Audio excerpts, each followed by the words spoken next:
Hello, मेरा नाम है चंदन सिंह।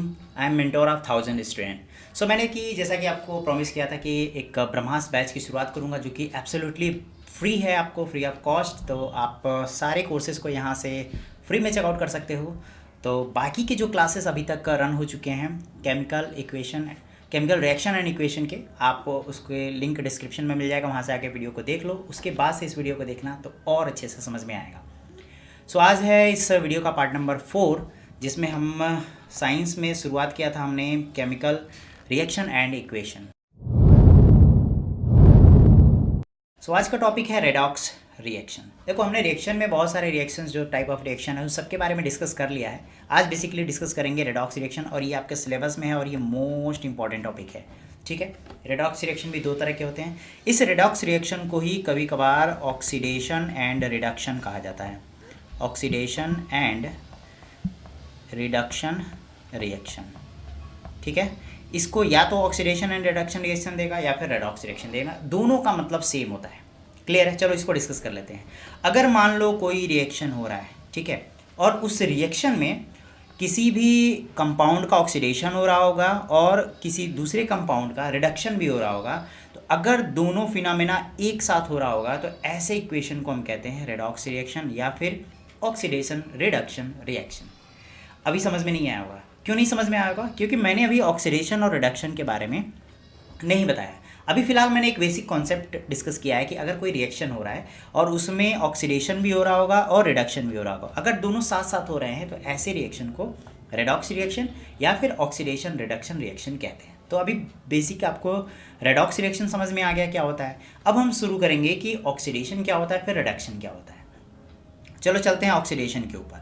ऑक्सीडेशन क्या होता है? इसमें नाम में ही छुपा है ऑक्सी, यानी कि ऑक्सीजन, यानी यहाँ कुछ ना कुछ रोल ऑक्सीजन का ज़रूर इसमें इन्वॉल्व होगा। देखो, कहा जाता है कि अगर कोई रिएक्शन हो रहा है जिसमें एडिशन ऑफ ऑक्सीजन हो रहा होगा, यानी कि किसी भी कंपाउंड के साथ कोई दूसरा या फिर एलिमेंट के साथ कोई ऑक्सीजन जाके ऐड हो रहा होगा, तो ऐसे रिएक्शन को कहते हैं ऑक्सीडेशन रिएक्शन। या फिर दूसरे शब्दों में कह लो कि रिमूवल ऑफ हाइड्रोजन हो रहा हो, या फिर हाइड्रोजन जो है वो निकल रहा होगा, यानी कि जो हमने रिएक्टेंट लिया होगा, या तो रिएक्टेंट में ऑक्सीजन जुड़ रहा होगा या तो वहाँ से हाइड्रोजन निकल रहा होगा।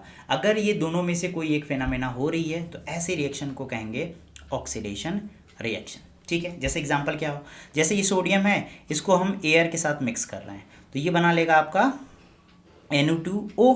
अब यहाँ देखो, यहाँ ऑक्सीजन क्या हुआ है, जुड़ा है, तो यहाँ एडिशन ऑफ ऑक्सीजन है, इसलिए इसको कहते हैं ऑक्सीडेशन रिएक्शन। क्लियर है? आप ये एग्जांपल लिख सकते हो। फिर जैसे Mg है, इसको भी ऑक्सीजन के साथ कंबाइन करने, तो ये बना लिया MgO।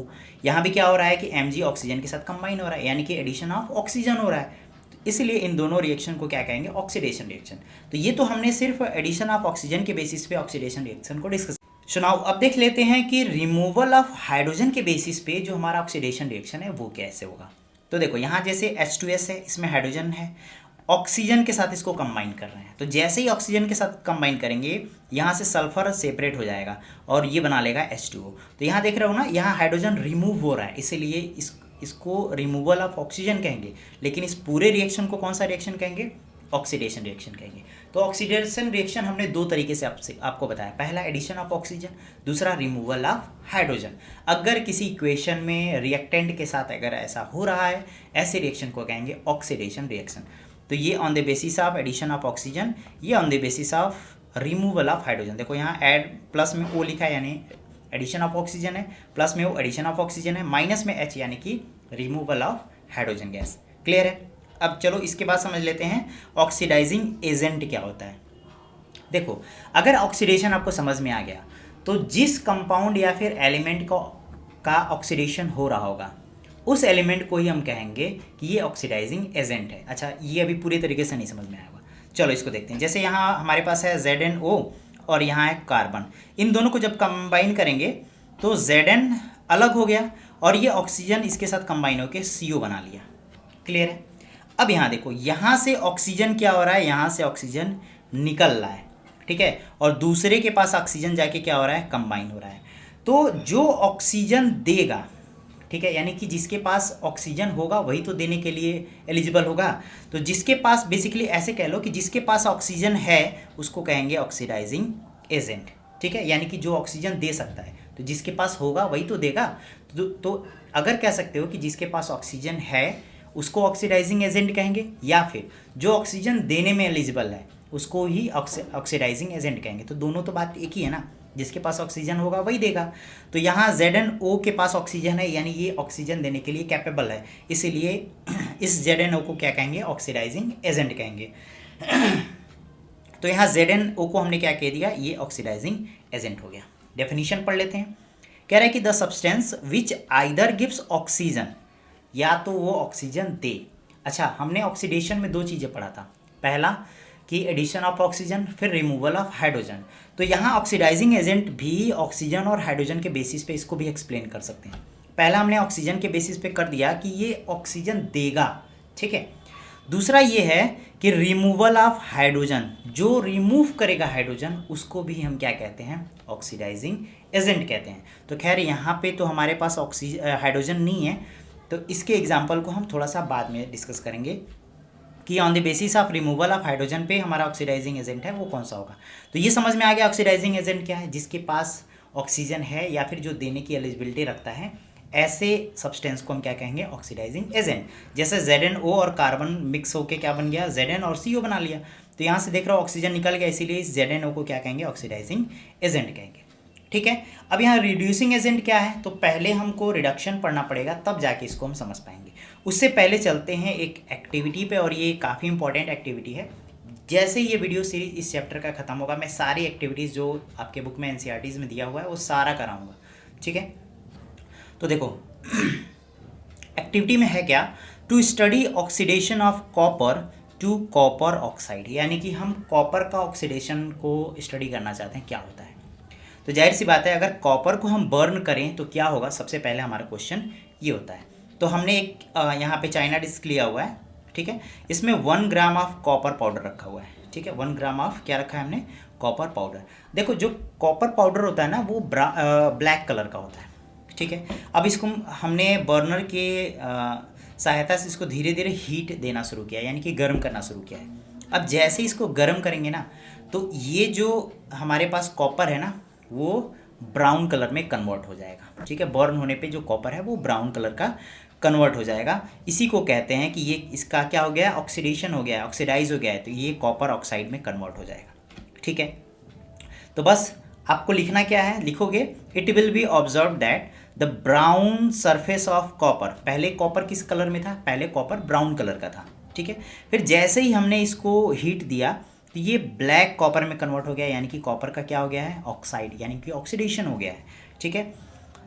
This is because copper react with oxygen form copper oxide. तो जैसे ही हमने कॉपर को ऑक्सीजन के साथ हीट करना शुरू किया, क्या बना लिया, कॉपर ऑक्साइड। और ये किस कलर का होगा, तो ये हमारा ब्लैक कलर का होगा, ठीक है। ये हमारा ब्लैक कलर का होगा। क्लियर है, ये एक्टिविटी समझ में आ गया। अब चूँकि यहाँ करा तो नहीं सकता, मेरे पास उतने जैसे इंस्ट्रूमेंट वगैरह या फिर हमारे पास कंपाउंड है नहीं, तो इसको मैं करा नहीं सकता, लेकिन आप इसको समझ सकते हो। अब देखो इसी का रिवर्स प्रोसेस कहने का मतलब है, जैसे हमने कॉपर से को ऑक्सीजन के साथ बर्न किया था, कॉपर ऑक्साइड मिला था। अब कॉपर ऑक्साइड से वापस से रिवर्स अगर प्रोसेस करें ना तो हमको कॉपर मिल सकता है। इसके लिए हमको करना ये पड़ेगा कि जब कॉपर ऑक्साइड मिलना शुरू करेगा ना, जैसे जैसे उसमें से वो मिलना शुरू करेगा, तो बस उसके ऊपर से हाइड्रोजन गैस पास करा दो, किसी भी तरीके से उसके ऊपर से हाइड्रोजन गैस पास करा दो। अब जैसे ही हाइड्रोजन गैस पास कराओगे तो ये क्या करेगा, हाइड्रोजन ऑक्सीजन को वहाँ से हटा देगा, यानी कि जो कॉपर ऑक्साइड है उसमें से ऑक्सीजन को निकाल देगा, तो कॉपर अलग हो जाएगा और वाटर बना लेगा। सो रिवर्स रिएक्शन में बेसिकली करना ये है कि जो कॉपर ऑक्साइड है उसके ऊपर से हाइड्रोजन गैस पास कर देना है, ठीक है। अब हल्का सा हीट भी कर सकते हो। अब जैसे पास करोगे तो ये हाइड्रोजन गैस जो है ऑक्सीजन को अपने साथ कंबाइन कर लेगा और कॉपर को सेपरेट कर देगा, तो ये कॉपर जो है ना वो वापस से ब्राउन कलर का आपको मिल जाएगा, ठीक है। और वाटर उसके साथ या तो वाटर वेपर के रूप में निकल सकता है। तो यहाँ इस रिएक्शन को हम कहते हैं रिवर्स रिएक्शन, ठीक है। किसका, कॉपर ऑक्साइड को हमने कॉपर में कन्वर्ट कर दिया। कैसे किया, तो by passing out the hydrogen gas. Clear है, ये पूरा याद होना चाहिए, ये पूरा प्रोसेस याद होना चाहिए, क्योंकि ये डायरेक्ट पूछ सकता है आपसे एक्टिविटी। नेक्स्ट है रिडक्शन। यहाँ रिड्यूस हो रहा है, जैसे ऑक्सीडेशन पढ़ा ना उसका ठीक रिवर्स प्रोसेस। अगर आपको ऑक्सीडेशन याद है, देखो जब हम लोग भी पढ़ते थे ना तो ये याद करना थोड़ा सा कॉम्प्लिकेटेड होता था, तो हमने एक को याद कर लिया। ऑक्सीडेशन को याद कर लिया और हमने कहा कि इसका रिवर्स प्रोसेस होगा। जैसे ऑक्सीडेशन में हमने क्या कहा कि एडिशन ऑफ ऑक्सीजन या फिर रिमूवल ऑफ हाइड्रोजन। तो जो रिडक्शन है ना उसका ठीक उल्टा होगा। अगर वहाँ पे एडिशन ऑफ ऑक्सीजन है तो यहाँ रिमूवल ऑफ ऑक्सीजन होगा। अगर वहाँ रिमूवल ऑफ हाइड्रोजन है तो यहाँ एडिशन ऑफ हाइड्रोजन होगा। ठीक है, उसका ठीक रिवर्स प्रोसेस अगर किसी रिएक्शन में हो रहा है तो ऐसे रिएक्शन को रिडक्शन रिएक्शन कहेंगे।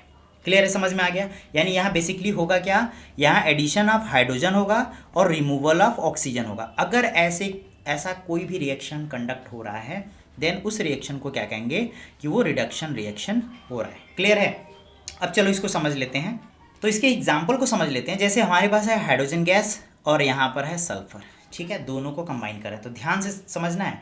रिडक्शन में क्या हो रहा है, एडिशन ऑफ हाइड्रोजन और रिमूवल ऑफ ऑक्सीजन। तो यहाँ हाइड्रोजन सल्फर के साथ क्या हो रहा है, कंबाइन हो रहा है यानी ऐड हो रहा है। तो ऐसे रिएक्शन को हम क्या कहेंगे, रिडक्शन रिएक्शन। देखो कंबाइन होकर H2S बना लिया है ना, हाइड्रोजन सल्फाइड बनाया ना, तो इसको भी क्या कहेंगे, रिडक्शन रिएक्शन कहेंगे। फिर हमने क्लोरीन गैस लिया और H2S लिया। ठीक है, इन दोनों को आपस में कंबाइन किया।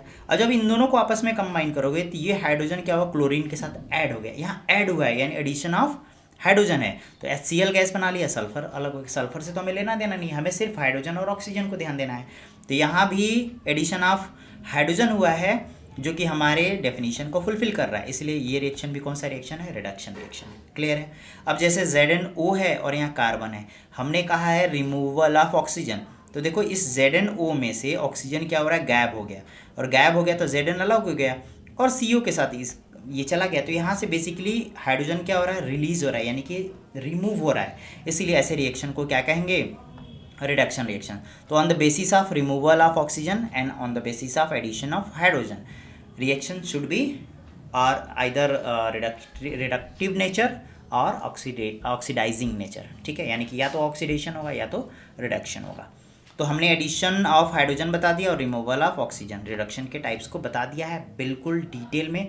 और ये रिएक्शन भी आप याद कर सकते हो। देखो रिएक्शन याद करने का एक ही तरीका है कि आप लिख लिख कर उससे फैमिलियर हो जाओ। देखो कोई घुट्टी नहीं है कि या फिर कोई ट्रिक नहीं है, आप याद कर सकते हो। जितना ज़्यादा प्रैक्टिस करोगे, जितना ज़्यादा कंपाउंड या फिर जो एलिमेंट है उसको लिख लिख के प्रैक्टिस करोगे, उतनी ही ज़्यादा वो अच्छे तरीके से आपको याद होगा। क्लियर है। अब देख लेते हैं रिड्यूसिंग एजेंट क्या होता है। तो डेफिनीशन अगर याद है तो तुम रिड्यूसिंग एजेंट भी लिख लोगे। ठीक है, तो डेफिनीशन क्या कहता है, यहाँ एडिशन ऑफ हाइड्रोजन है यानी कि जो कंपाउंड हाइड्रोजन देगा। ठीक है, जो हाइड्रोजन देगा, भाई जिसके पास होगा वही तो देगा। या फिर जो ऑक्सीजन क्या करेगा, निकालेगा। जो ऑक्सीजन निकालेगा या फिर जो हाइड्रोजन देगा वही क्या करेगा, वही हमारा रिड्यूसिंग एजेंट होगा। तो डेफिनेशन क्या कह रहा है, the substance which is either gives hydrogen या फिर रिमूव ऑक्सीजन, वो किस रिएक्शन में होना चाहिए, रिडक्शन रिएक्शन में। तो ऐसे एजेंट को हम रिड्यूसिंग एजेंट कहेंगे। जैसे हमारे पास है H2S गैस और इसको हमने SO2 गैस के साथ कंबाइन किया। अब देखो यहाँ से हाइड्रोजन निकल गया तो तभी तो सल्फर अलग हो गया है। तो यहाँ हाइड्रोजन निकला है ना, तो निकला है यानी कि हाइड्रोजन दे रहा है, तो गिव्स हाइड्रोजन, ऐसे एजेंट को क्या कहेंगे, रिड्यूसिंग एजेंट कहेंगे। तो यहाँ H2S जो है वो हमारा क्या है, रिड्यूसिंग एजेंट है।